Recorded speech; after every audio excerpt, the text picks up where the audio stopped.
Assalamualaikum warahmatullahi wabarakatuh. Perkenalkan, nama saya Heros Azahabi. Kembali lagi ke video kali ini. Video kali ini bertema UUD 1945 sebagai Konstitusi Negara Indonesia. Bagi yang belum tahu, saya adalah mahasiswa dari Universitas Muhammadiyah Sukabumi. Saya dari jurusan Teknik Informatika dan saya sekarang sedang berada di semester 2. Baiklah, saya langsung lanjut saja. Apa sih itu UUD 1945, pengertiannya dan pembahasannya? Jadi kita mulai dulu dari pendahuluannya. UUD Dasar Negara Republik Indonesia tahun 1945 atau biasa kita singkat dengan UUD 1945 adalah konstitusi dan sumber hukum tertinggi yang berlaku di Republik Indonesia. UUD 1945 menjadi landasan utama dalam penyelenggaraan pemerintahan dan kehidupan berbangsa dan bernegara di Indonesia. Konstitusi ini disahkan oleh Panitia Persiapan Kemerdekaan Indonesia atau biasa kita sebut dengan sebutannya pada dahulu itu disebut dengan PPKI. Pada tanggal 18 Agustus 1945, sehari setelah proklamasi kemerdekaan Indonesia, UUD 1945 terdiri dari pembukaan, batang tubuh, yang berisi 16 bab dan 37 pasal diciptakan, serta aturan peralihan dan aturan tambahan pembukaan UUD 1945 itu mengandung unsur-unsur Pancasila yang merupakan dasar negara dan ideologi bangsa Indonesia. Batang tubuh UUD 1945 sendiri mengatur berbagai aspek penting dalam kehidupan bernegara, termasuk hak dan kewajiban warga negara, struktur pemerintahannya, serta hubungan antara lembaga-lembaga negara. UUD 1945 telah mengalami 4 kali amandemen pada periode 1999 sampai 2002 yang bertujuan untuk apa? Untuk menyesuaikan dengan perkembangan zaman dan tentu saja untuk kebutuhan negara kita dan bangsa-bangsanya. Amandemen ini membawa perubahan signifikan di dalam sistem ketenagaraan Indonesia, termasuk penguatan peran dan fungsi lembaga-lembaga negara seperti Dewan Perwakilan Rakyat (DPR), terus kemudian juga DPD dan Mahkamah Konstitusi atau MK. Sebagai konstitusi yang memiliki otoritas hukum tertinggi, seluruh peraturan perundang-undangan di Indonesia tentu saja harus tunduk dan tidak boleh bertentangan dengan UUD 1945. Mahkamah Konstitusi memiliki wewenang untuk menguji, sementara Mahkamah Agung berwenang untuk menguji peraturan di bawah undang-undang. Dengan demikian, UUD 1945 berperan sebagai fondasi utama dalam menjaga keutuhan dan kedaulatan Negara Kesatuan Republik Indonesia, serta menjamin tegaknya prinsip-prinsip demokrasi dan keadilan sosial. Siapa sih pencetus dan pencipta UUD 1945? Pertama-tama, UUD 1945 dirumuskan oleh Badan Penyelidik Usaha-Usaha Persiapan Kemerdekaan Indonesia atau biasa kita sebut dengan BPUPKI, yang dibentuk oleh pemerintah Jepang pada 29 April 1945. BPUPKI sendiri terdiri dari 21 anggota, diketuai oleh Ir Soekarno dan Dr. Andes Muhammad Hatta sebagai wakil ketuanya. Dalam proses perumusannya, BPUPKI mengadakan 2 kali sidang. Sidang yang pertama berlangsung dari 28 Mei hingga 1 Juni 1945, di mana Ir Soekarno menyampaikan gagasan dasar negara yang kemudian dikenal sebagai Pancasila.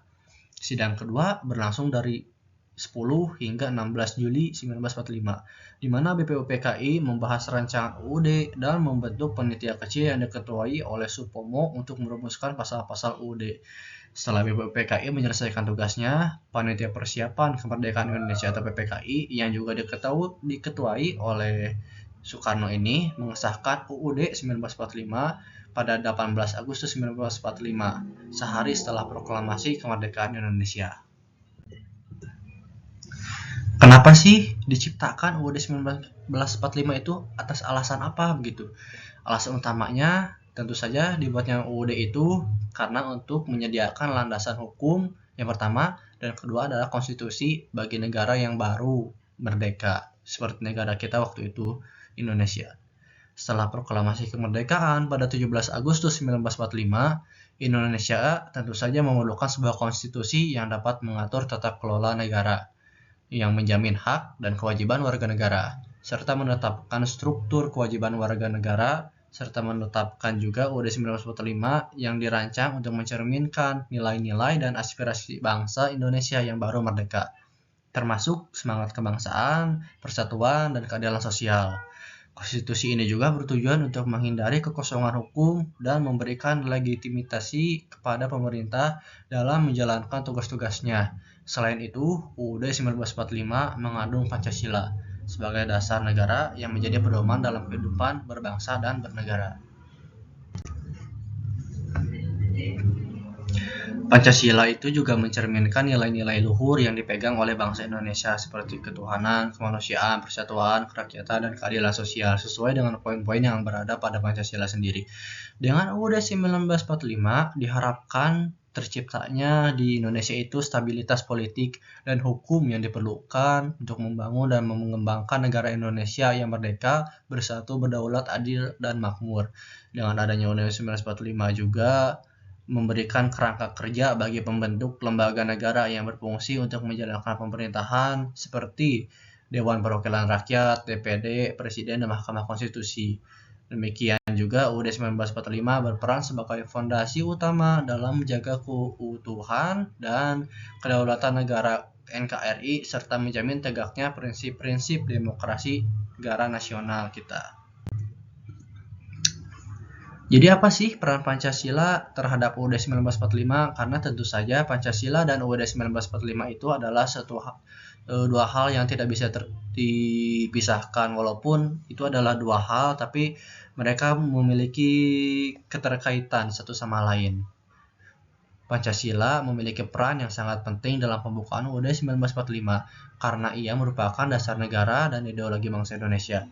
Pancasila itu tercantum dalam alinea keempat pembukaan UUD 1945 yang menyatakan bahwa negara Indonesia ini berdasarkan pada 5 prinsip utama, yaitu ketuhanan yang Maha Esa, kemanusiaan adil dan beradab, persatuan Indonesia, kerakyatan yang dipimpin oleh kebijaksanaan dalam permusyawaratan perwakilan, dan keadilan sosial bagi seluruh rakyat Indonesia sesuai dengan Pancasila poin-poinnya.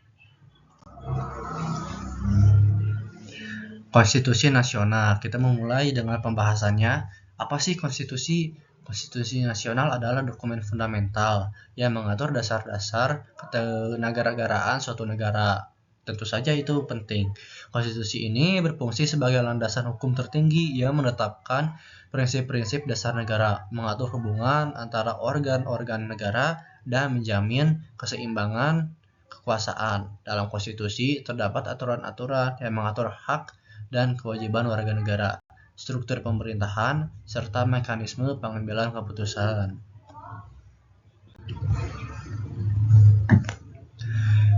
Konstitusi juga mencerminkan identitas nasional dan menjadi acuan bagi pembentukan peraturan-peraturan hukum lainnya. Di Indonesia ini, Konstitusi Nasional adalah Undang-Undang Dasar Negara Republik Indonesia tahun 1945. Jadi di Indonesia, UUD 1945 itu adalah konstitusi negara Indonesia yang menjadi landasan utama dalam penyelenggaraan pemerintahan dan kehidupan berbangsa dan bernegara. UUD 1945 itu sendiri juga terdiri dari pembukaan batang tubuh yang berisi 16 batang dan 37 pasal, serta peralihan dari aturan tambahan seperti yang sudah disebutkan tadi. Pembukaan UUD 1945 mengandung Pancasila yang merupakan dasar negara dan ideologi bangsa Indonesia. Batang tubuh UUD-nya juga mengatur berbagai aspek penting dalam kehidupan bernegara. Nah, lanjut lagi, dengan adanya konstitusi nasional, tentu saja diharapkan terciptanya stabilitas politik dan mengembangkan negara yang adil, makmur, dan berdaulat. Konstitusi juga berperan dalam menjaga keutuhan dan kedaulatan negara, serta menjamin tegaknya prinsip-prinsip demokrasi dan keadilan sosial. Jadi, bisa disebutkan juga konstitusi nasional itu tidak hanya menjadi pedoman dalam menyelenggarakan pemerintahan, tapi juga menjadi fondasi sebagai suatu negara yang utamanya adalah untuk dalam kehidupan berbangsa dan bernegara. Kita mulai pembahasan menurut ahli. Apa sih konstitusi, pendapat dan buah pikir para ahli? Menurut para ahli, Dilihat dari Jimli Ashidik, menurut Jimli Ashidik, konstitusi itu bukan merupakan peraturan yang dibuat oleh pemerintah, melainkan konstitusi itu adalah peraturan yang dibuat oleh rakyat untuk mengatur pemerintahan dan pemerintah itu sendiri. Tanpa keberadaan konstitusi, bisa diyakinkan bahwa kekuasaan akan berjalan tanpa kewenangan. Konstitusi juga adalah hukum dasar, norma dasar, dan memiliki kedudukan paling tinggi dalam sistem bernegara. Jadi kita bisa tahu seberapa pentingnya itu konstitusi. Menurut Dewa Gede Atmaja, membedakan pengertian konstitusi menurut definisi dan konseptual. Menurut definisinya, konstitusi itu adalah himpunan norma atau kaidah. Konstitusi suatu negara juga menyiratkan bahwa konstitusi merupakan dokumen yang berisi norma atau kaidah hukum untuk mengoperasionalkan penyelenggaraan kekuasaan negara. Secara konseptual, konstitusi juga adalah norma atau kaidah hukum yang mengkaji teks yang tersurat dan tersirat dalam pasal-pasal undang-undang dasar. Menurut Carl Smith, dia membagi 3 pengertian apa sih itu konstitusinya. Dia menjadi 3. Yang pertama ada konstitusi dalam arti absolut. Apa sih maksudnya absolut itu? Berarti dianggap sebagai kesatuan organisasi yang mencakup semua bangunan hukum dan organisasi-organisasi di dalam negara. Kemudian secara relatif, menurut Carl Smith ialah dimaksudkan sebagai penghubung antara kepentingan satu masyarakat dengan masyarakat lainnya. Jadi konstitusi itu dalam arti yang positif. Kemudian secara dihubungkan dengan ajaran dan dengan keputusan mengandung sebagai keputusan politik tertinggi yang berhubungan dengan pembuatan peralatan perundang-undangan. Kemudian ada juga dengan UUD sebagai konstitusi. Kaitannya akan satu sama lain. UUD 1945 adalah konstitusi nasional yang menjadi landasan hukum tertinggi di Indonesia. Sebagai konstitusi, ia mengatur berbagai aspek penting di dalam kehidupan berbangsa dan bernegara, termasuk apa saja, termasuk dari hak dan kewajiban warga negara serta pemerintahannya dan juga lain-lain. Konstitusi juga merupakan hukum tertinggi yang harus ditaati bukan hanya oleh rakyat tetapi juga pemimpinnya rakyat juga. Di Indonesia sebagai negara demokrasi harus memiliki konstitusi atau UUD sebagai peraturan tertulis maupun tidak tertulis. Karena peraturan ini menjamin supremasi hukum yang mengikat seluruh warga negaranya termasuk rakyat walaupun juga pemerintah, mengikat mereka dalam mekanisme pengaturan roda pemerintahan dan menjamin pemisahan kekuasaan negara dan aparaturnya juga negara dengan konsensus nasional yang disepakati oleh penyelenggara negara. Lalu apa sih tujuan dari konstitusi dalam sebuah negara? Tujuannya itu adalah tentu saja untuk membatasi tindakan sewenang-wenang pemerintah, menjamin hak rakyat yang dipimpinnya, dan menetapkan pelaksanaan kekuasaan yang berdaulat. Nilai UUD 1945. UUD 1945 tentu saja memiliki nilainya, karena bila tidak memiliki nilai percuma saja hasilnya nanti. Jadi seberapa penting sih UUD 1945 itu sebagai konstitusi nasional? Jadi nilai UUD 1945 itu yang pertama adalah sebagai hukum tertinggi di Indonesia. Semua peraturan perundangannya tidak boleh bertentangan dengan UUD 1945. Kemudian yang kedua adalah pedoman penyelenggaraan pemerintahan, mengatur struktur dan fungsi lembaga-lembaga negara seperti Presiden, DPR, DPD, dan MK, juga memberikan kerangka kerja yang jelas untuk mereka dan untuk penyelenggaraannya. Kemudian yang ketiga adalah penjaminan hak kepada warga negaranya, kepada kita dan seluruh warga rakyat, supaya menjamin hak-hak dasar warga negara seperti hak atas kebebasan berpendapat, hak atas pendidikan, dan hak atas pekerjaan. Selain itu juga UUD 1945 juga menetapkan kewajiban-kewajiban warga negara seperti kewajiban membayar pajak dan membela negara. Kemudian yang keempat ada dasar ideologis dan filosofis. Pembukaan UUD mengandung Pancasila.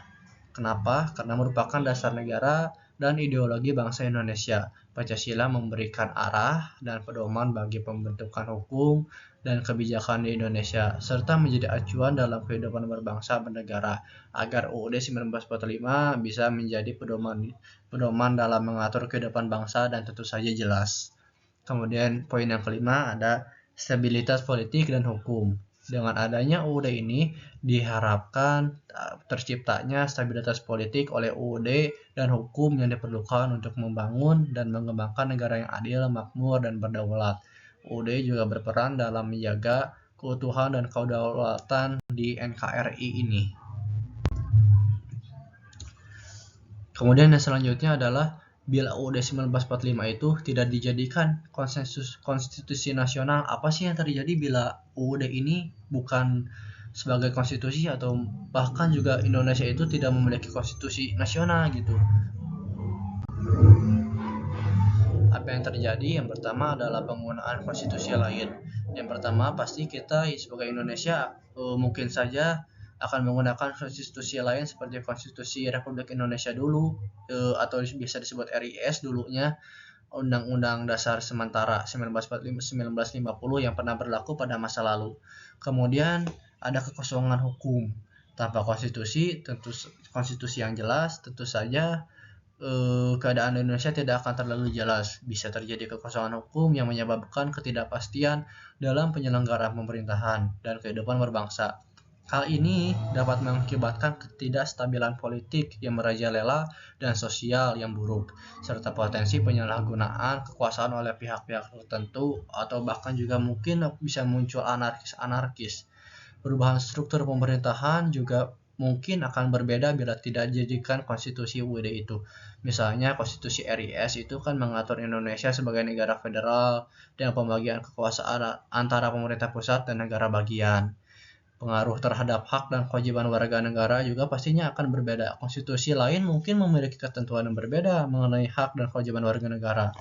Ini dapat mempengaruhi perlindungan hak asasi manusia di Indonesia dan kebebasan berpendapat di Indonesia. Kemudian juga akan mengubah identitas nasional. UUD mengandung Pancasila sebagai dasar negara dan ideologi bangsa Indonesia. Yang terutamanya adalah bila UUD ini tidak digunakan, maka perlu ada dokumen lain yang mencerminkan nilai-nilai dan identitas nasional kita di Indonesia. Mungkin sekian yang bisa saya sampaikan. Sekian, terima kasih. Wassalamualaikum warahmatullahi wabarakatuh. Terima kasih yang sudah mendengarkan. Semoga bermanfaat kepada kalian semua. Terima kasih.